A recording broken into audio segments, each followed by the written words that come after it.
involved in what we call faith promise efforts.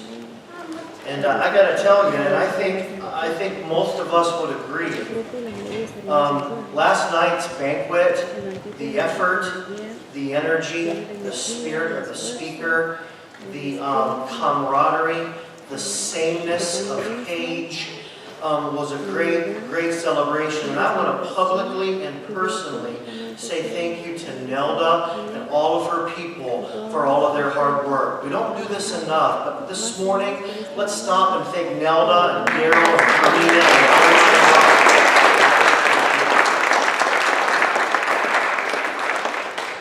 You know, I work with Nelda every day, so I know her heart and her love for God and for me and for the church. And we don't publicly celebrate our office staff enough. Nelda, keep up the good work, and Dixie, thank you for all that you do. And the Garmans are a blessing. I have heard them speak 4 or 5 times. Outstanding. I love the stories. We make fun about the blow darts and this, that, and the other, but the truth is, to spend 50 years plus in the jungle of the Amazon is a phenomenal effort and celebration of obedience in regards to what we celebrate, sending out our missionaries so that they can do the work for us while we're here supporting them through prayer and financial generosity.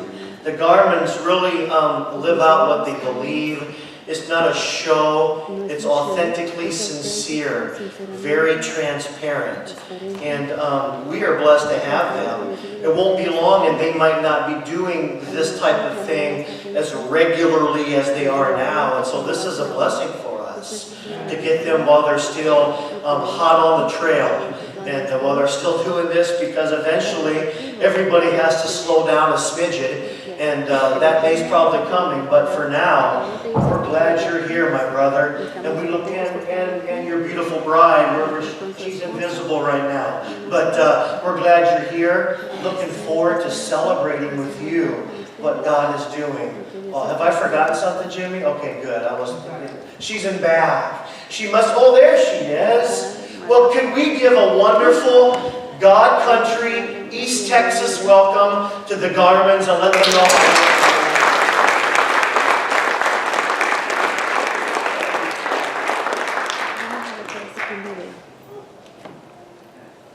All of our supplies up this steep hill through the gardens. TJ. TJ, what? You keep falling asleep. I do not. I'm watching you. Your head droops, you snore really loud, then you wake up again. What? I do not. Why are you so tired anyway? This is Larry Garman, the missionary. He's got some amazing stories to tell. I was up really late last night. Why? I got this new game for my play cube.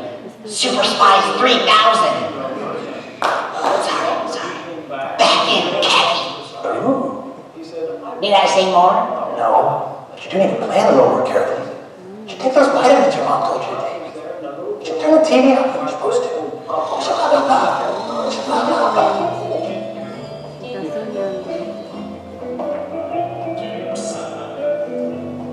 Today, we shoot a whole new type of big show.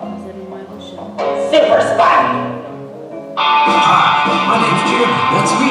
And this is my buddy TJ. It's our dream to make it to the big time. We've tried to make every kind of TV show you can think of, and nothing seems to work. But this is it. The Big Show. Welcome to the Big Show. On today's episode, we're going to teach you how to be spies on a mission. That's right. We'll show you the moves and reveal all of our super secret high-tech equipment. Absolutely. Like this. The most dangerous, technologically advanced weapon on the planet. Oh, I can't wait. Get a good shot of this. It's a high-tech, low-expulsion missile projector. Blowgun. Right.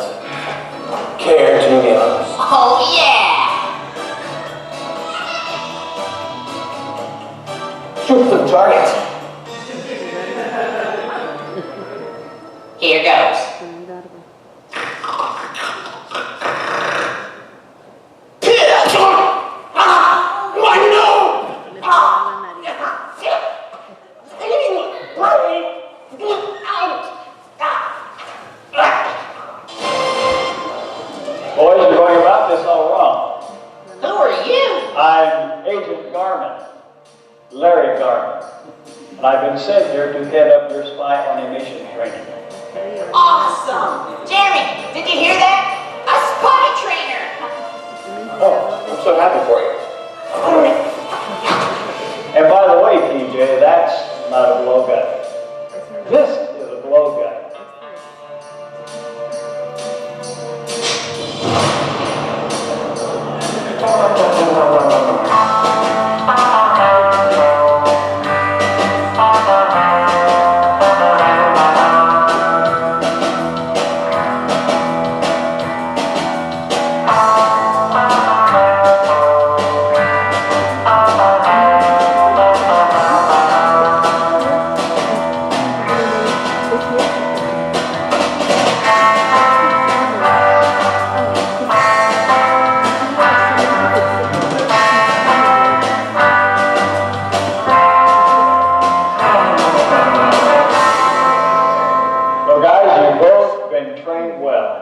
Now there's only one thing left to do.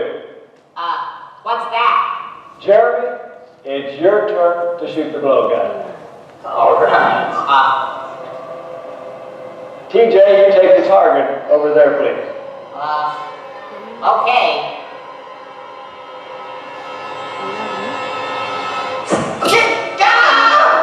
Oh, sweet pudding, it went in my nose! It's trying to eat my eyeballs! It's like a booger that's turned on me! Help! Sorry. What was that about? I had a dream that Larry Gardner was training us to be spies on a mission. Too bad it's over. He's been training us this whole time. What? He's a missionary. He's been telling us what it's like to be on the field, what it's like to eat all the food they get to eat, telling us about all the places they get to go, all the people they told about Jesus. It's incredible. And I slept through it? Man! That's way better than any spy training. Oh, and he said that even more missionaries are going to come and tell us even more stories. We can learn some really great stuff. Well, that would help us train to be on a mission. Just like your training. So the key is to check out a missionary whenever they're around to speak, because they can help us train and get ready for missions. Right. I get it. How could I have slept through this? I don't know. Sometimes I think you can sleep through anything. TJ, wake up.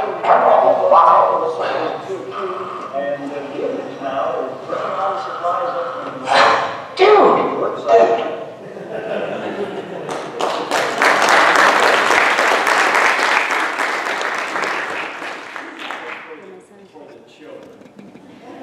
We're glad to have them here this morning.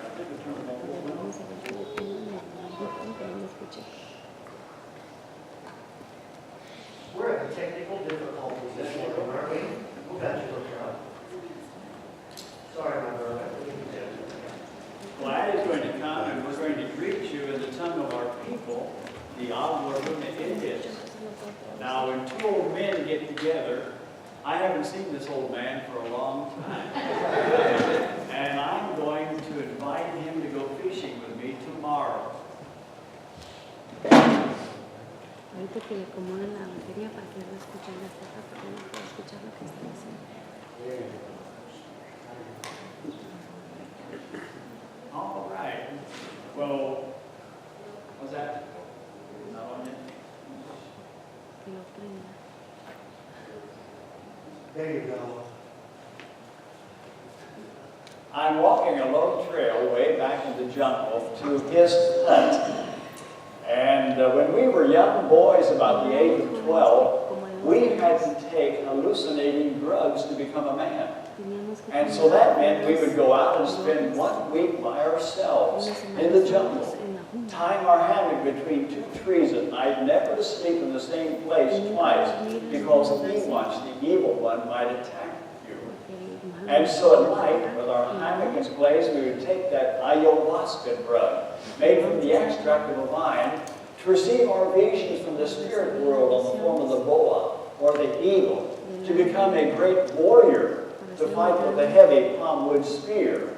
And the second best vision every boy can obtain is to be a hunter provide food for each table with the use of the blowgun.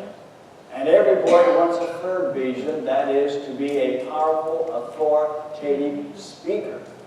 And so when two old men get together, they greet each other in this fashion. Hi, it's who? Chi, chi, chi, the kapa. Chi, chu, chi, cho. Chi, chu, chi, cho. Chi, the kapa. The kapa, the kapa. Chi, chi, chi. Ha, ha, chi, chi, chi, chi, chi. Chi, chi, chi, chi, chu, hui. It's who, Muhammad. The kapa. Yamina, it's who? The kaskabe, the kaskabe. Well, I didn't visit her.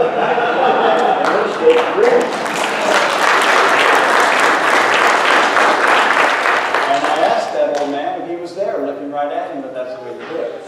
And he said, yes, I'm here. And he asked me, yes, who? Yeah, maybe not. Friend, have you just come? And I say, oh, yes, who? Yeah, maybe not. Hey, yes, I just come. And we both began exchanging gossip from where we come from. And between phrases, we spit on the ground because in that culture, you do not swallow your saliva. That's considered a nasty bodily waste. Consequently, the greatest spitters in the world. Well, into that culture, we found ourselves many years ago, trying to bring the gospel to people that were so unlike us. Estoy muy contento en esta mañana ver mis hermanos están hablando por el buen grupo que tienen. ¿Cuántos son de México? Yo estuve un año con mi esposa en el DF, en el año 1964, aprendiendo el idioma. Y si no hablamos bien, es culpa de los mexicanos. Well, I just telling them that we spent our first year of missionary training in Mexico City, trying to learn Spanish. And I told them if we don't speak well, it's their fault, because we've been to Mexico. Well, what a joy to be. I'm glad to have the kids in this morning. Can I tell them a quick story? I really enjoy having the children here, and I wonder, how many of you kids have a pet at home? ¿Tienen mascota en la casa? What do you have at home? A dog. How many have a dog? Yeah, everybody has a dog, right? Well, in the jungle, we have lots of animals. I'll bet you never had one like this, my favorite all-time pet. Now, we were down, our family, on the Santiago River, which is headwaters to the Great Marañón, which is the main river that forms the Amazon. And we were sleeping in this split bamboo thatched roof hut. One morning, my son came, holding in his hand was a little fuzzball. He said, Dad, please, can I have it? I've always wanted one of these. I looked at that future tree swinger, and I said, son, you can see the Indians had killed and eaten your mother. I said, son, you can have this little orphan baby, but you're going to have to take good care of it. So he gave it to his sister. She fed that little baby with a teaspoon of sugared water and sugared milk. He rode on her head, on her shoulders, slept on her bed, thought she was a person. But unfortunately, the little animal lived. Tore our house to pieces. Destroyed the place. When she got about this tall, I said, no longer in the house with you. Outside. So she lived underneath the roof eaves where she ate bugs and spiders and grasshoppers and anything that moved was fair game. But she loved the food from my wife's table. You see, kids, where we lived, there were no bakeries. So every Saturday, my wife made these wonderful hot bread rolls, cooling on the kitchen table, butter dripping down the side. And the aroma of that bread floated out through the screen window, and Smokey could smell that bread a quarter of a mile away. Now, Smokey is what we call a woolly monkey. We have lots of different kinds of monkeys in the rainforest. We have the spider monkey. They have long arms and legs, and they're the trapeze artists of the rainforest. And we have the howler monkey. Do you know why they call it a howler monkey? Oh, they give themselves away, and they usually end up in somebody's cooking pot. But the favorite of all are the woolly monkeys. They're intelligent, they're well-formed, and extremely mischievous. And Smokey loved the bread. but she knew she was not allowed in the house. So she would come, following the scent of that aroma, up to the screen door. She would look through the screen door, see the bread on the table. She'd look to see where we were in the house, and when we were not watching, she would open that door with her paw, stick her head in, make sure that no one could see her, slide across the floor on her belly, and close the door quietly with her long tail. And then, like a bolt of lightning at that table, she'd run, grab that bread with me, and hot pursuit behind her. Smokey, put that bread back, you crazy monkey. Out the door, she would bolt down that short sidewalk, and she would come to the steep hill, climb that hill where I could not possibly get to her, and there she would sit on her haunches, munching her bread, looking at me as if to say, well, what are you going to do? Well, kids, are we smarter than monkeys? Well, I hope so. So next Saturday, I was ready. The bread was on the table. I took off my belt and I hung it on a little wooden bar right at the screen door. And I thought, monkey, if you come today, steal that bread, I'll give you one you'll not forget. I saw her coming. Hand over hand across the tree line. There she comes. She landed on the front porch. I turned my head like I was not watching, but saw her from the corner of my eye. Up to the door she came. She thought I wasn't looking. Opened the door with her paw, stuck her head in, slid across the floor, and closed the door quietly with her tail, and like lickety-split to that table, she grabbed that bread, and we got to the door at the same time. As she was leaving the door, I reached up, pulled that belt back, and swatted her right across her rump. Have you ever seen a monkey cry? They formed their mouth and go, oh! She rubbed her bottom, she fussed at me, she jumped up and down, she was mad, she walked out the door, down the sidewalk, turned back and scolded me again and wandered off into the jungle. And I thought, monkey, you've learned your lesson. Until next Saturday. Bread is on the table. Belt is still hanging there just in case. I saw her coming. Again, I turned my head like I didn't see her. Watched her from the corner of my eye. She came up to that door cautiously. She looked all around, saw that no one was watching, opened the door, stuck her head in, slid across the floor, closed it quietly with her tail. And then she rose up on those two hind legs, ran to that table and grabbed that bread and was sprinting for the door. And I thought, monkey, you have had it today. I'm going to give you a good one. We got to the door at the same time. I reached up to grab that belt to swat her as her tail flashed past my hand. Her tail grabbed that belt and pulled it away from my reaching hand. And out the door she ran down the sidewalk, dragging my belt along behind her.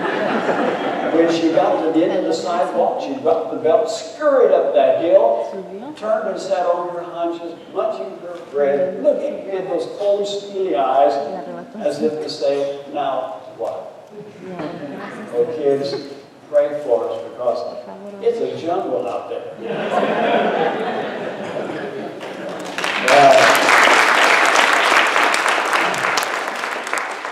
What happened to Smokey's mom happens to a lot of those animals in the rainforest. The Indians are skilled hunters. The blowgun is used to balance on the lips and shot into the canopy overhead for toucans, parrots, all kinds of birds, and Smokey's mom. And the first meal they invited my wife to, special dinner. They put us in the front of the line. There we were with our plate and our spoon.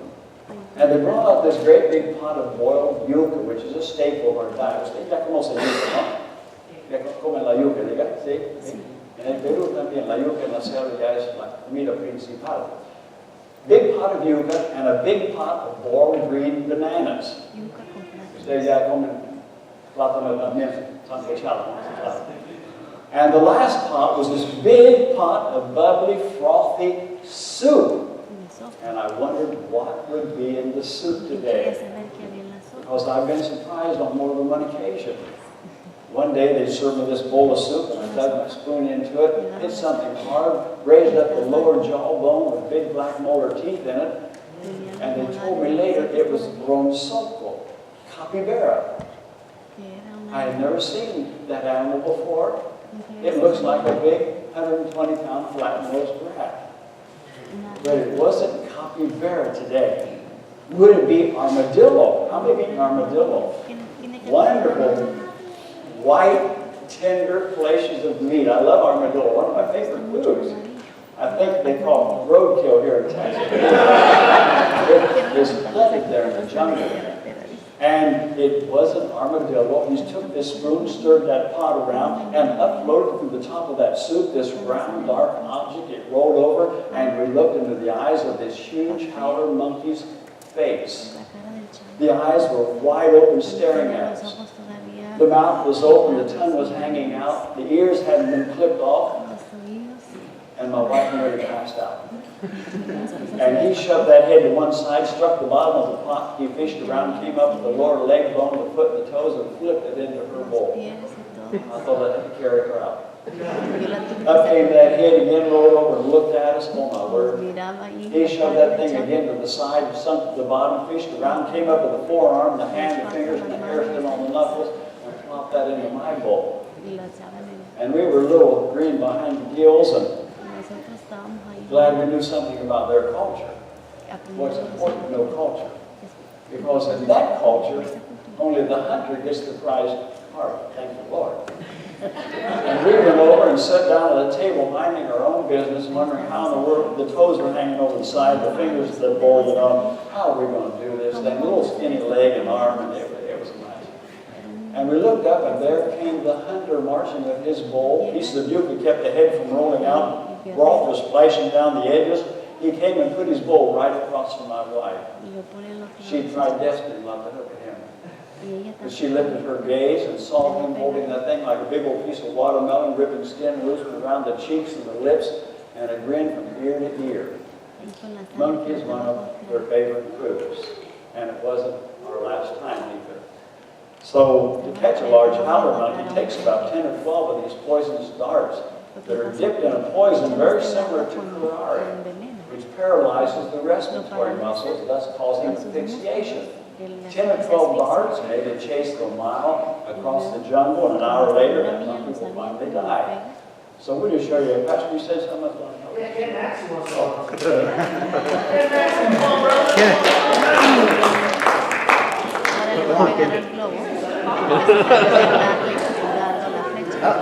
The blowgun is a very quiet weapon. You cannot hear it when you're under the canopy. You hold it out on that like that, sir, way out there. And you do have insurance, I hope. A little bit over there.